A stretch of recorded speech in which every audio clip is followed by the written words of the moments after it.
making your way to the stage. And at some stage and somewhere, Micheal Troughton's is there. He is.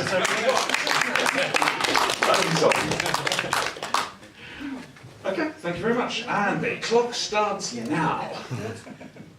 Yes, Chris, move up. I'm moving. Here we go. You never give me a drink. This is basically going to be the tone for the rest of the interview. I must warn you now. Don't cry. Waffling. Oh, Yeah. yes. We do a lot of waffling, yeah. Waffling. What? Watling? Hello. Waffling, etc. Michael, take charge. Yeah. I have no choice but to take charge. Can I just complain that you never buy me drinks? Ever. I'll buy you a drink. I was at university with you for 3 years and I never got any drink from you. What, do you think we should talk to the real people? Yes. All right then. Hello. Oh, that's a bit menacing then. Right, well, I'm Michael from the Tin Dog podcast, and these two gentlemen, are from... Yeah, I'm Mr. Paul, and this is Mr. Chris. I'm here from the Pharos project. But we're not important. The important people are at the other end of the stage, and they are, and we have one microphone, so if I can pass this along, that would be very nice. Thank you. They are, yeah? Derrick Sherwin. Ex-producer, writer, stand-in, stuntman, God knows what, Doctor Who, years ago, before you were probably born. You have the privilege of talking to one of the oldest, in fact, I think the oldest living producer of Doctor Who, and writer.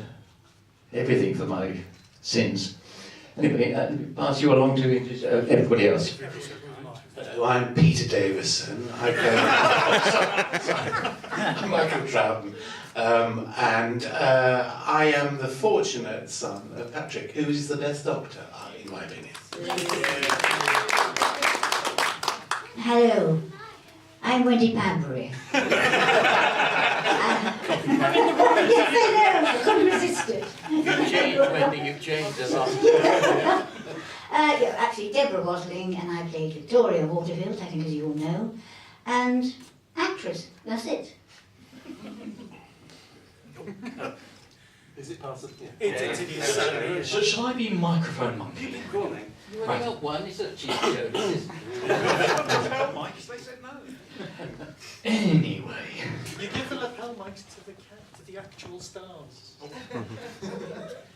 Then give them a microphone. Anyway, Mr. Paul, would you do the honours? Oh, great, thank you very much. I'm going to start by asking Michael, actually, a question that... I'm going to start on a sad time, everyone, I'm sorry. You obviously were in the New Statesman. Yes. We were all very, very saddened to hear the sudden demise of Rick. Devastating news, wasn't it? It really was. What is your best Rick Mail story that you can actually tell in public? Or even the best one you can't tell him. We won't tell anyone. I think it was probably in the last series, in Belgium, I think we were, in Brussels, and he, and possibly me, were very, very drunk. And we'd had a last night, and we wandered into the red light district by mistake, I think. Wandered? No, it wasn't, we were there by mistake. And Rick was in one of those movies where he was saying yes to everything, you know, and this guy came up, you know, no, nudge, nudge, wink, wink, you know, that kind of guy. Only, you know, in Belgium. And we were dragged inside this really seedy joint, and I sobered up almost instantaneously, but Rick didn't, and he was, yeah, come on. And there were, you know, ladies coming and saying, yeah, would you like to buy a bottle of champagne for £150, you know, that kind of thing. That was the most dangerous time I've had, I think, with Rick. I think probably the funniest moment was during one of the episodes where we were filming me being hit with a fish. And I'm not kidding you, when I say a fish, it was a huge, I think it was a salmon. And everybody was discussing how it should be done, you know, like, oh, how are you going to do this so it doesn't hurt? And eventually Rick just said, look, let's just do it. And I'm not kidding you, he literally took the fish and he whacked it across the back of my head. And I could see stars, but it was the funniest moment ever on screen. It was brilliant. I suppose the other time is when he set fire to my bum and I was pushed through a glass window, which was great fun. But yeah, he's going to be sorely, sorely missed. He really is. And he's died too soon, far too soon. Deborah. How would he set fire to your bum?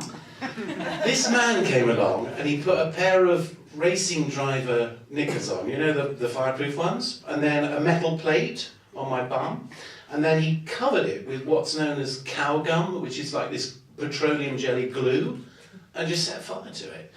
And when we tried it in the rehearsals, it was this tiny little flame. I said, oh, yeah, that's fine, that's no problem. But actually, during the take, obviously Rick said, come on, whack it on, whack it on, whack it on. And I'm not kidding, I could feel the flames going up, right up the back of my neck. It was really terrifying. And the firemen, you know what they're like. You know, the shot was just instantaneously over. And he rushed in and shot me with this fire extinguisher. But they were good times. I'm going to sorely miss him. Talking about the New Statesman, did your teddy bear have a stunt double? I was very worried about that. You see. The stunt double is sitting in my workshop, actually. There were 5 made. They did 4 takes, and this wonderful prop guy said, you've got to keep this. And he put it into my bag, and he's sitting, my lovely Teddy's actually sitting in my workshop on the roof. Yeah, no, there is one left. I did worry. Yeah, you know, what a great scene that was. We don't need my Oh, you get to keep it now. Or just have to bellow at you. I do apologise, Derek. As Deborah has the microphone. Yes? Oh, yes. Yeah. Oh, shall I ask this one? Yeah, it's actually written down. Look. Oh, yeah, I've written it down on Plate and everything. in ink. Well done. So, Deborah. Yes. So, the only stories of yours that you filmed in Doctor Who that exist in their entirety are Tomb of the Cybermen and Enemy of the World. Having only those 2 be the ones that exist in their entirety, what was it like working on Dimensions of Time? Refresh my memory. That was the one where he was in Albert Square, and there was I know this one with John Pertwee. with John Pertwee, yes. Yes. There's a story behind that. Oh, please Yes, tell. fine. I'll make it very quick. How long have we got? Not long enough. Right. Smart. I was doing a convention in Hammersmith, the Novotel, and in 4 days' time I was going to do Dimensions. So I stayed with my sister Dilys in Brixton, and she had a young boy there, her son, and it was his birthday, and he got a pair of blades, not roller skates. Rollerblades. Thank you, rollerblades. And as I say, it was his birthday, and he got them and said, oh, Auntie Debbie, look at these, aren't they great?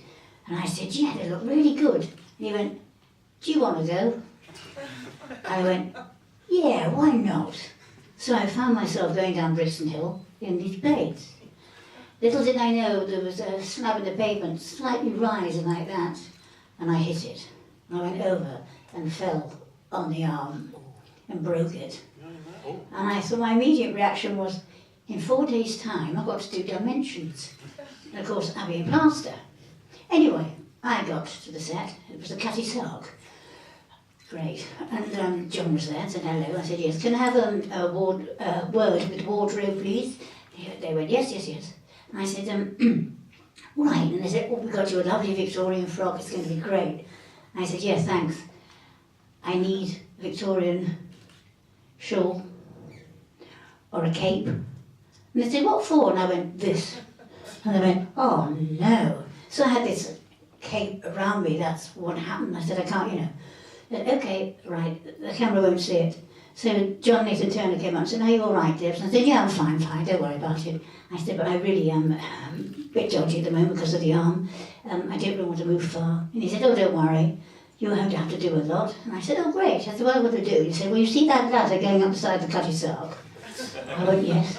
And it was sort of drizzling with rain. He said, you've got to go up there with John, and then the deck, which was slippery, run round it twice like that. I said, oh, are you joking? He said, no, I'm not actually. He said, you're an actress, you can do it, Debs, can't you? I went, yeah, thanks a lot. And I did.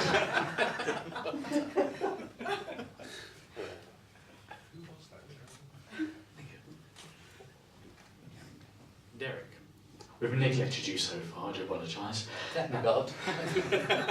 Well, it's your turn now. So. Now, Terence Dix, he's essentially credited you with the creation of the Time Lords. Yes. So we was wondering, how did you feel when, in the new series, they've effectively removed the Time Lords from Doctor Who? So although they're out there somewhere, they're not really part of the story anymore. Well, they were never really part of the story. They came at the end of the Star Wars. Star Wars? No, not Star Wars. War Games. Sorry, I'm preempting. Yeah, quite.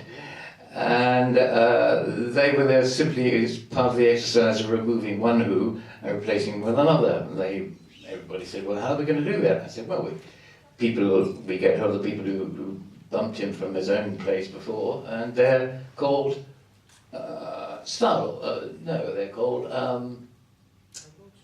Time Lords? Sorry? Time Lords? Yes, Time Lords. Well, you knew it, I didn't. No, it's something we plucked out of the air to end But did you story. start with the actual... Yes. I'm the inventor. I was the inventor of UNIT, but that didn't make any difference. Yeah, that answer your question? Oh yeah, I was wondering. Did you call them the Time Lords because you already had the Warlords in the War Games? Warlords, Time Lords. No. Coincidence, just a coincidence of the names. Time Lords obviously was to do with the fact that he was a time traveller, and these were the lords, the masters, if you like, of time from Gallifrey, and he was a lot that he had a barney with in Gallifrey before he buggered off into TARDIS. Yeah, I was what? Now, has you got the mic anyway?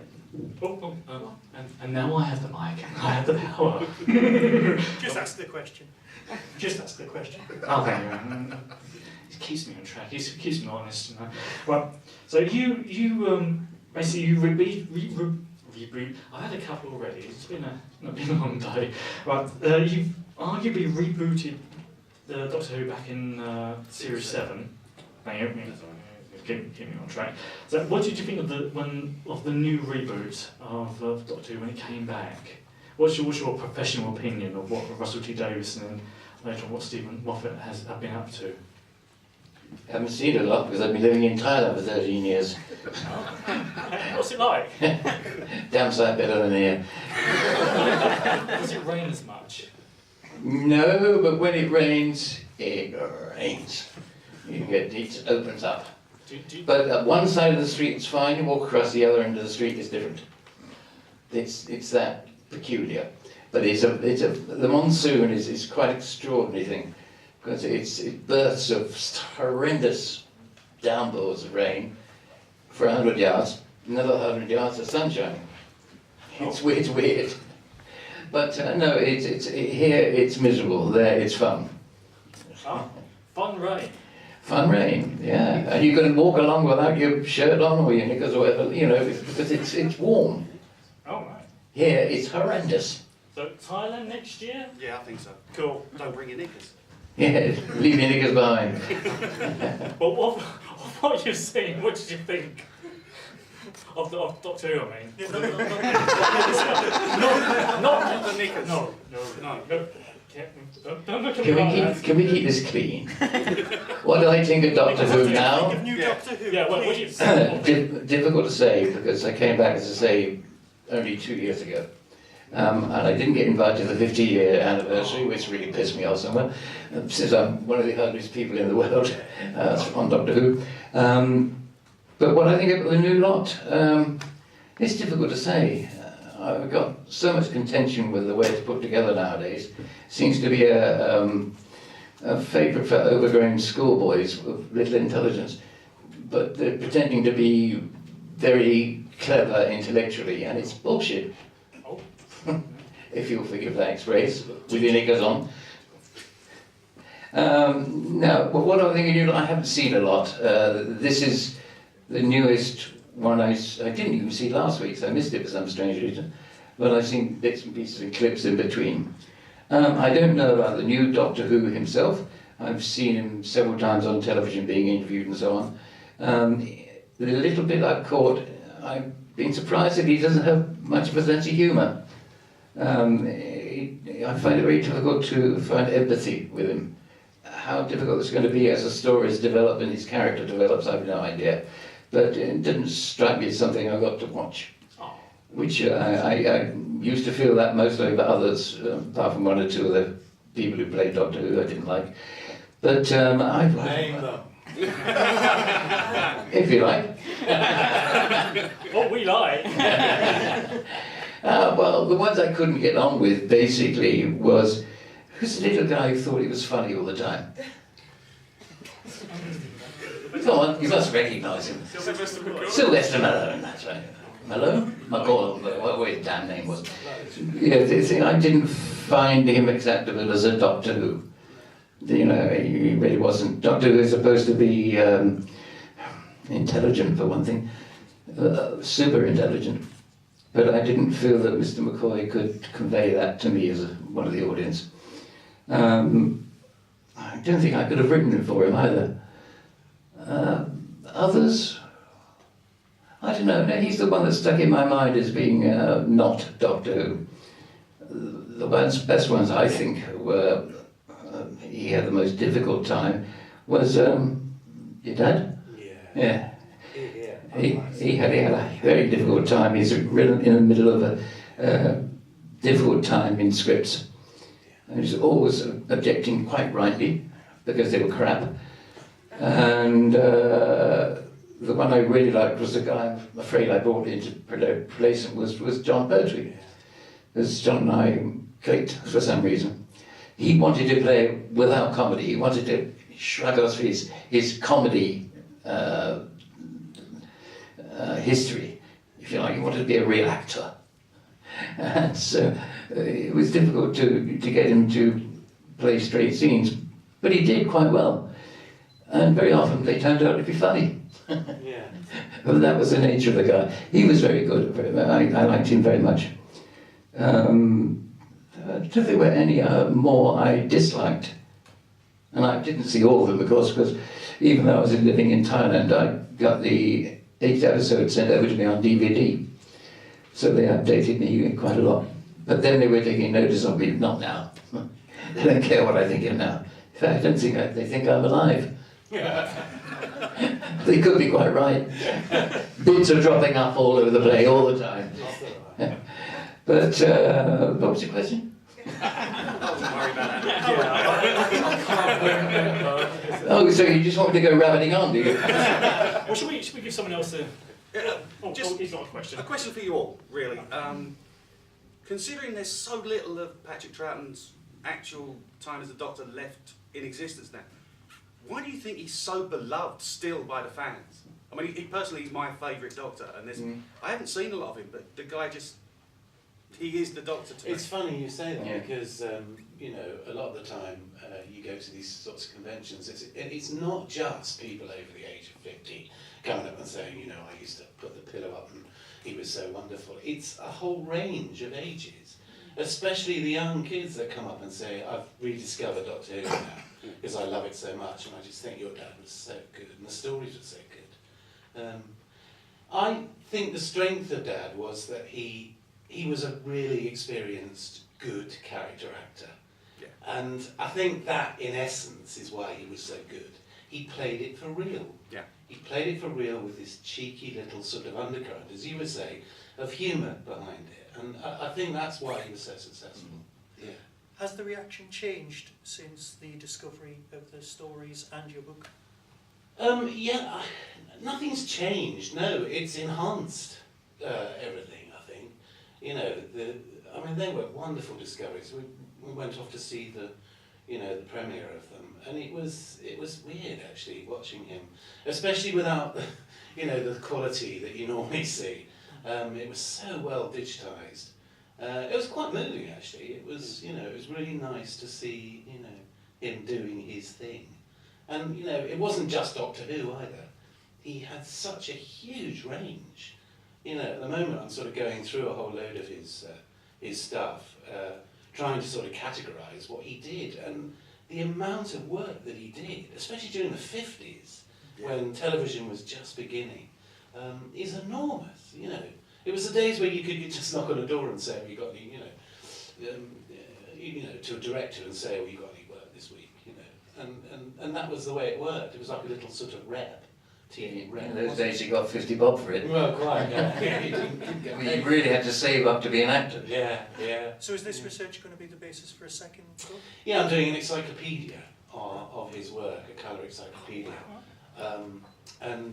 Recently, Dave and I have discovered 3 more huge boxes, which actually after this show I'm going to go and pick up, of his, letters and lots of stuff, which is going to enhance it. It was weird because David was phoned up by his agent, and somebody had moved into his flat in Ham in London and discovered these 3 boxes just sitting in the attic of his old flat, and no one since his death had actually, I suppose whoever goes in the attic, I don't, but they were just sitting there, and the guy handing them over to his agent, David collected them, and he said, "Mike, you've got to look at this stuff because this is just gold dust. I mean, it's got the most fantastic pictures and loads and loads of information." So I'm hoping to, try and get some of that out as well with it.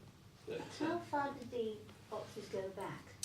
they go all the way back to the 50s, and it's interesting because when I was doing the book, this wonderful guy contacted me and said he bought all these, they're sort of picture book type things, scrapbooks really, that he'd stuck all his shows in.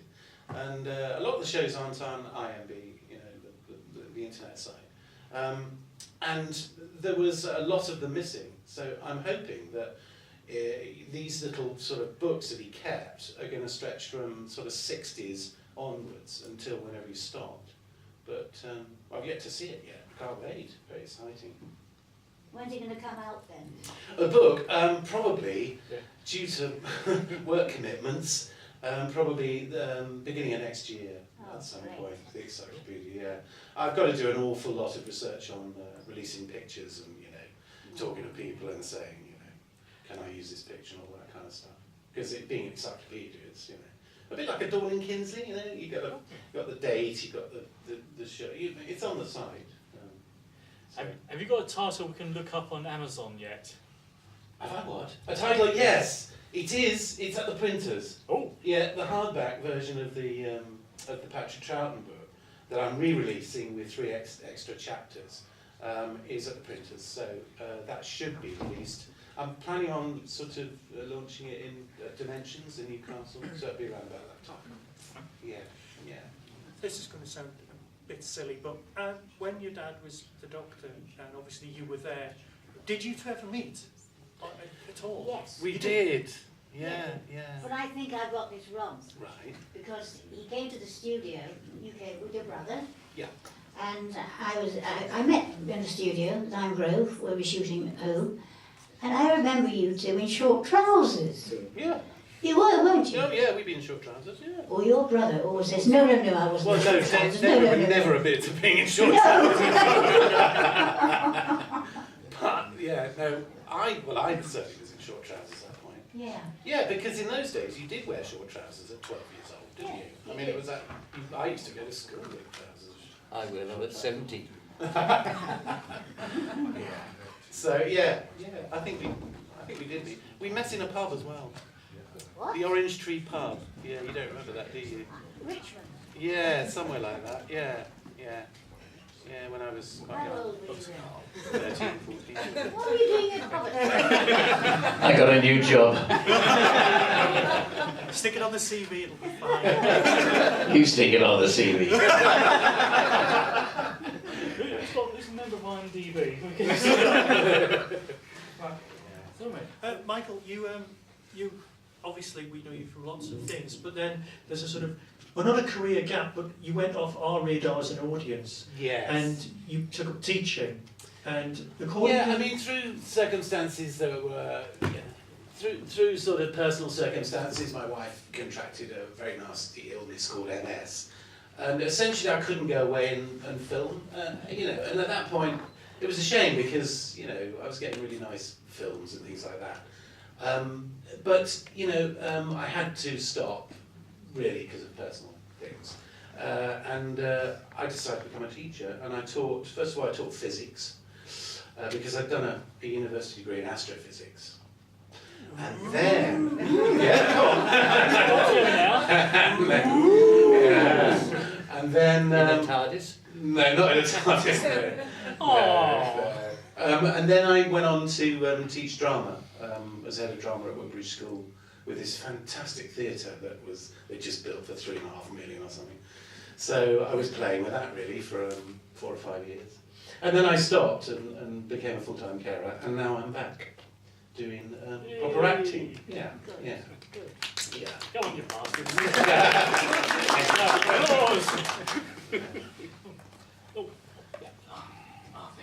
Deborah, Yes, so you're at the end now, so you lose sight of yourself. I'm quite happy. Oh, would you rather we left you alone, or would you mind having an answer a question? That's terrible. Oh, right. All the time, it's like this all the time. So. Anyway, Deborah. What do you want to ask? Of the shows of yours that that are no longer in existence, is there one in particular that you're hoping will be rediscovered? Is there one? Which is your favourite story that you want to see again? Come on. Right. My favourite story was Fury from the Deep. I exited on that one. It was because the seaweed monster, one of my favourite monsters actually. You didn't see the monster the first 4 episodes, I think that's right, Michael, isn't it? Yes. But you could always hear him. When you drew nearer, there was a heartbeat, and it got louder and louder and louder. And this went on, and eventually I killed it with my scream. I went back into the water where it came from. So I was rather proud of that. So actually, Victoria killed a blooming monster. That was good. Was that the phony thing? Yeah. Yeah, Did it it was. film on that? Yeah. Did. No, it did, yes. Yeah. That foam was horrendous. Yeah. It got everywhere. Yeah. They covered an airport in it the other day in America. And it was somewhere like 15 foot deep, and there were helicopters which were completely obliterated. Wow. Wow. It's a foam that you use for killing fires. Yeah. Smothering fires. We used it years ago when I was an actor. Mm. I can remember wading through it. It's awful stuff. Anyway, I interrupt. Sorry. I think that sounds rather dangerous, actually. Yeah. No, it's nothing at all. What chemicals in it Did or you anything? wade Yeah, I did, yeah. Did I remember that. Dad doing it. I got lost. Having great laugh. Yeah. Yeah. You can walk through it. It's not at all dangerous. You can just get up your nose a bit, but then Yeah. apart from that, So the answer to that is Fury from the Deep. yes, Fury from the Deep, written by Mr. Pemberton. Yes. If I remember. It was one of the first stories I had to come into edit on. Way back. Just one final question then. And this is a tradition. Oh, thank you very much. I don't need it, but go on. This is a tradition in our podcast. Or an old charter. Or something, yeah. You don't have to answer, okay, but you will look bad if you don't. All right?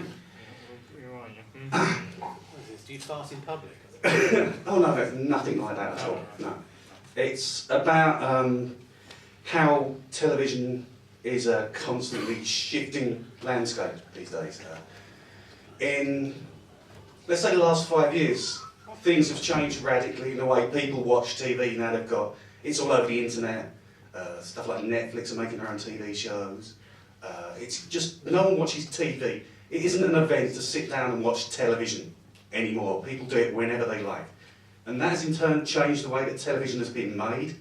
Now it's more made to what we call the box set generation, where there's a through arc through every series. So Netflix. yeah, you just want to watch one more episode each time one finishes. Given that that's the case these days, I just wanted to ask you, is it ever acceptable, do you think, to carpet a bathroom? Only if it's got a floor.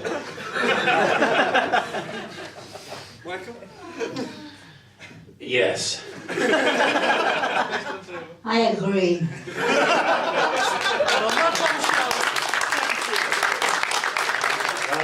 And we'll just like to present each of you with your own official The Barrows Project badge for being a famous person that we've talked to in public. I can't bring it on because my hands don't work. Oh, Seriously. Sorry, you can throw it away when we get out. oh, here we go. So, So thank you very much. Yeah, thank you very much. shall I get started on that now? That's No. an embarrassing question. That was, we have a question from the audience. I'm just taking the microphone over to the audience, and here it comes. Hello. I have several actually. One I just wanted to ask Michael first. The 3 chapters of the book, will they be released in audio or will you do another re-release of the audio? Because I'm working on that at the moment, actually. They'll possibly be released through Amazon as a separate add-on, or we might go back through the company that did it before. I'm not quite sure yet. Okay. And Do you want another one? I think he's got one more Sorry, question. yeah. There we Coming up. go. yeah, and I just wanted to thank, I guess, Michael, because growing up, I was introduced to Doctor Who from an early age through the audio medium again. From Pat, again, sort of being blind, it was the only medium that was, I suppose, more accessible. So for me, Pat was my favourite Doctor. Thank you. And the other question I had was to Derrick.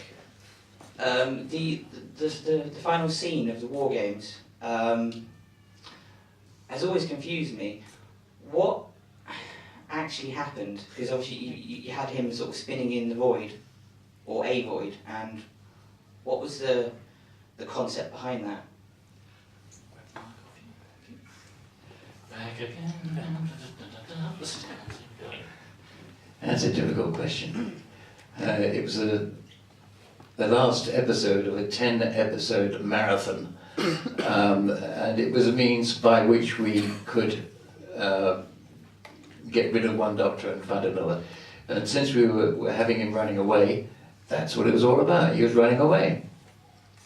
As he ran away for the Time Lords at the end of his trial, so to speak, he was running away and went into a whiz, as opposed to sticking him down and superimposing another actor's face over him, which would be the previous method, I believe.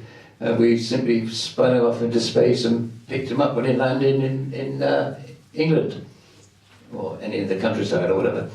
That was the only reason I can think of that we used the spinning in space idea. Because if you remember the opening of the next series of John Pertwee's thing, he was found in a wood, unconscious, I believe, and that was the result of spinning around and falling out of the sky. That's the only reason.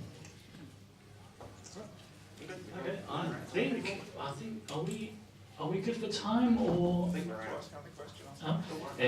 One more question. Someone, here good. Oh, hello, somebody had their half hand up. I think we're good. Well, Derrick, Michael, and Deborah. Thank you very much. Thank you for putting up with us. Thank you. Enjoy your badges.